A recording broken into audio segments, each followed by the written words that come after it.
पूरे through out इस चीज़ पे बात करते रहे कि यहाँ की और दुबई की कंडीशंस टोटली डिफरेंट हैं कि जी मुश्किल वहाँ बिल्कुल डिफरेंट फॉर्मेट है। ये जो उनसे पिचेस है ना, ये सारों की फेवर के लिए है। ये पिचेस मैं समझता हूँ कि ज़्यादा बेहतर है कि यहाँ आपने देखा कि स्पिनर्स ने भी आउट किए हैं, फास्ट बॉलर्स ने भी परफॉर्मेंस दिया और बैट्समैनों ने स्कोर भी किया है। हर मैच में सेंचुरीज भी हर मैच में सेंचुरीज भी हुई हैं और किया है। तो ये स्पोर्टिंग विकेट यहाँ बनी हुई थी और आज भी हम यही तवक्को कर रहे हैं कि दोनों टीमें ना 300 प्लस स्कोर करेंगी, लोगों को एक एक्साइटिंग मैच दिखेगा। और यहाँ दूसरी चीज़ ये कि यहाँ आउटफील्ड भी तेज़ है, इस वजह से भी ज़रा स्कोर बनते हैं। और दोनों टीमें बहुत बैलेंस है। अगर किसी से ये कहा जाए ना कि कौन सी टीम अच्छी है तो मुश्किल है, दोनों ने बहुत अच्छा परफॉर्म कर रखा है। न्यूजीलैंड यहाँ तो बहुत अच्छा खेल रही थी और ट्राई नेशन में भी बहुत अच्छा खेल रही थी, लेकिन साउथ अफ्रीका का कम्बिनेशन जिस टाइम इनके बाद में लोग आए हैं तो बड़ा ज़बरदस्त बना है।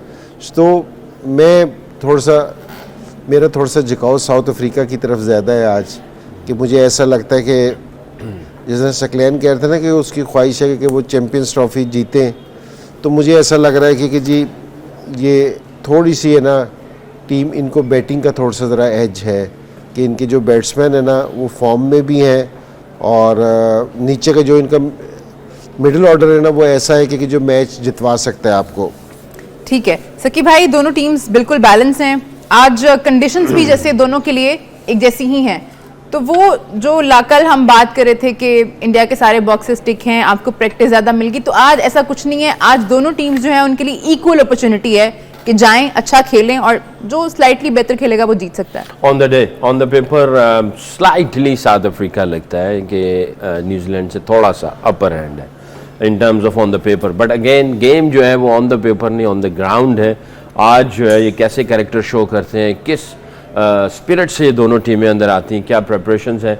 हम लोग बाज़ औक़ात ये देख रहे होते हैं दोनों टीमों की कि वो कौन फॉर्म में लगा हुआ है, किसकी फॉर्म चल रही है, कहाँ से इश्यूज चल रहे होते हैं, बट बैक एंड पे कई कुछ ऐसे होते हैं जिनके निगल्स भी साथ में चल रहे होते हैं। कोई निगल्स लेके चल रहा है, वो जो स्पोर्ट्स स्टाफ है उनकी मेंटेनेंस कैसे चल रही होती है। तो बहुत सारी चीज़ें इसमें पूरा स्पोर्ट्स स्टाफ इन्वॉल्व होता है। हम अक्सर प्लेयर्स की बात कर जाते हैं, बट स्पोर्ट्स स्टाफ कैसे मैनेज कर रहा होता है, क्योंकि वो सारी चीज़ें उनको भी देखना होती है। क्योंकि जैसे जैसे आप जर्नी चल रही होती है और नॉकआउट में जा रहे होते हैं तो प्रेशर भी आता है, इंजरीज भी आती हैं, निगल्स भी आते हैं।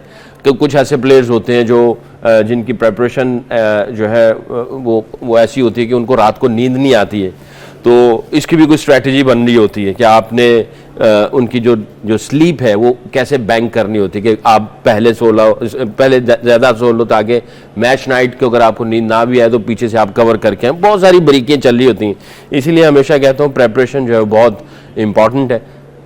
रिसर्च ये कहती है दोनों टीमें बराबर हो, जिसकी प्रेपरेशन अच्छी होगी वो मार देगी। तो आप देखते हैं इनका स्पोर्ट्स स्टाफ और प्लेयर्स इन्होंने कैसे प्रिपेयर किया अपने आप को, कैसे प्रिपेयर किया हुआ है। इंजी भाई, अगर हम हिस्ट्री देखें साउथ अफ्रीका की तो नॉकआउट्स में अच्छा नहीं कर पाते हैं। पूरा टूर्नामेंट अच्छा खेल के आ जाएं, राउंड रॉबिन भी चल रहा हो, 10 मैचेस खेल के आ जाएं, तो आके नॉकआउट में जो है उनके साथ गड़बड़ हो जाती है। और हिस्ट्री भी ऐसे ही कुछ बता रही है हमें। न्यूजीलैंड के साथ इन्होंने 2 दफ़ा नॉकआउट्स गेम में आमना सामना हुआ, 2015 और 15 में और 11 में, और दोनों दफ़ा न्यूजीलैंड ने जो है वो बाजी मारी है। और लास्ट अगर हम ओडीआई वर्ल्ड कप की बात करें तो भी साउथ अफ्रीका बहुत अच्छा खेलते हुए आ रहे थे, बट जैसे ही सेमीफाइनल में आए तो वो अच्छा नहीं कर पाए। तो लगता है कि इस चीज़ का थोड़ा प्रेशर रहेगा साउथ अफ्रीका पे, कुछ एक्स्ट्रा सोच रहे होंगे कि हमें इस दफ़ा चांस मिला है दोबारा, तो हमें इस चांस को नहीं गंवाना। अब जो साउथ अफ्रीका की तरफ झुकाव है ना वो इसी वजह से है क्योंकि ये राउंड के मैच बहुत अच्छे खेलते हैं, कि ऐसा लगता है कि अनबीटन टीम है कि जी इनको कोई हरा नहीं सकता। और बिल्कुल जिस टाइम नॉकआउट में आते हैं तो बिल्कुल डिफरेंट टीम लगती है। तो जो झुकाव है ना इनकी तरफ, ये नहीं कि स्टैट्स देख के बात कर रहे हैं, उस सिंथेसिस है इनके साथ कि जी जिसकी वजह से कह रहे हैं कि जी ये जीत जे, क्योंकि ये बड़ा ज़बरदस्त परफॉर्म करते हैं। लेकिन वहाँ आके तो लेकिन ये कि जी थोड़ा सा बैरियर है ना इन्होंने थोड़ा सा क्रॉस किया है, क्योंकि जो पहला नॉकआउट है ना उनको थोड़ा सा बेहतर खेलने लग गए हैं अब ये, कि T20 के भी फाइनल में थे और फाइनल भी देखो वहाँ भी यही लग रहा था इनसे जो इंडिया से हुआ था कि जी ऑलमोस्ट ये जीत गए थे, क्योंकि जी इंडिया का कोई चांस ख़त्म हो गया था कि इंडिया की बॉडी लैंग्वेज गिर गई थी, सारी चीज़ें हो गई थी, मैच बना के हार गए थे।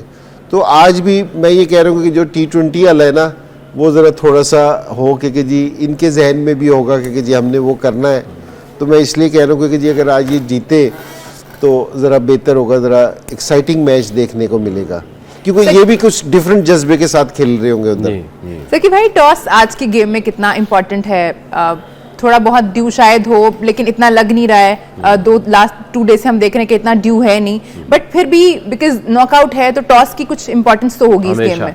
नॉकआउट में तो बहुत ज़्यादा, एक तो ड्यू, दूसरा ये है कि कई ऐसे होते हैं जो डिफेंड अच्छा करते हैं या चेज अच्छा करते हैं, तो एक ये एज मिल जाता है। तीसरा ये होता है कि अर्ली जो थोड़ा सा आपको स्टार्ट जो मिलना है, तो ये और फिर जाहिर है जब प्रेशर आता है तो कई चीज़ें डिफेंड और चेज में कईयों की स्ट्रेंथ और वीकनेसेस होती हैं। ऐसा नहीं है, एज ए कोच आप कहते हैं कि भी हमें डिफेंड में भी चैंपियन बनना है और चेज में भी हमें चैंपियन बनना है, फिर हम लोग रियल चैंपियन हैं। अगर कोई ऐसे जा रहा है कि एक आध बॉक्स छोड़ा हुआ कभी हम डिफेंड में चैंपियन बनेंगे चेज में चैंपियन नहीं बनेंगे, तो वो फिर लकी काइंड ऑफ यूनिट कह सकते हैं कि ये लकी था, टॉस जीत गए और सारी चीज़ें आ गई और अपनी स्ट्रेंथ पे चली गई। मगर चैंपियन बनने के लिए आपको दोनों चीज़ों को करना पड़ेगा।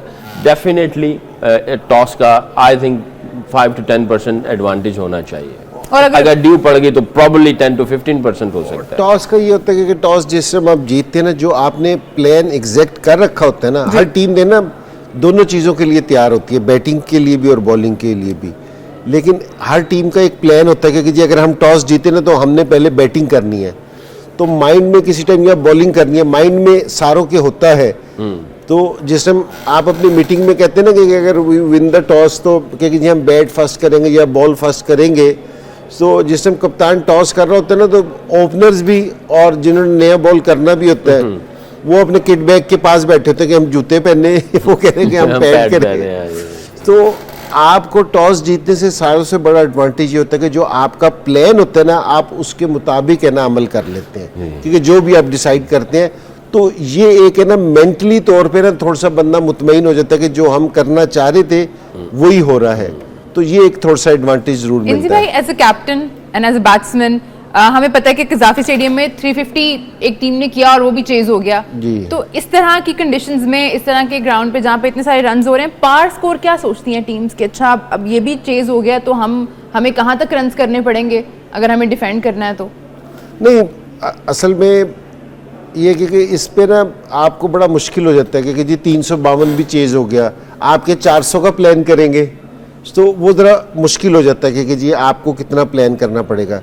लेकिन आप फिर भी एक स्कोर करते हैं कि जो मेरी बॉलिंग है ना वो इस पिच पे, इस कंडीशन पे वो डिसाइड करते हैं कि यार 330 तो होना ही चाहिए, इस पे हम डिफेंड करेंगे। हर टाइम 352 चेज नहीं हो सकता, लेकिन आपको बड़ा स्कोर करना पड़ता है और आप प्रेशर भी डालते हैं। जितना आप ये कहें अगर 352 की पिच है ना और सेमीफाइनल आ जाए तो 20-25 रन का तो वैसे ही मार्जिन दे देंगे कि जिस मैच के प्रेशर की वजह से 20 से 25 रन कम होंगे, तो 300 प्लस स्कोर तो आपको करना पड़ेगा। क्योंकि जी अगर आप टॉस जीत के जब तक आप इन पिचेस पे लंबा स्कोर बोर्ड पे नहीं लगाएंगे तो आपके बॉलर्स को डिफेंड नहीं करना पड़ेगा। कल जिस तरह इंडिया का मैच था, हालांकि 265 था, उधर हम इसको 300 ही काउंट करें, लेकिन 5 रन की एवरेज थी ना, इंडियंस पे प्रेशर नहीं आया क्योंकि जी आप बाउंड्रीज मारें, वो सिंगल ही करते रहे हैं जी।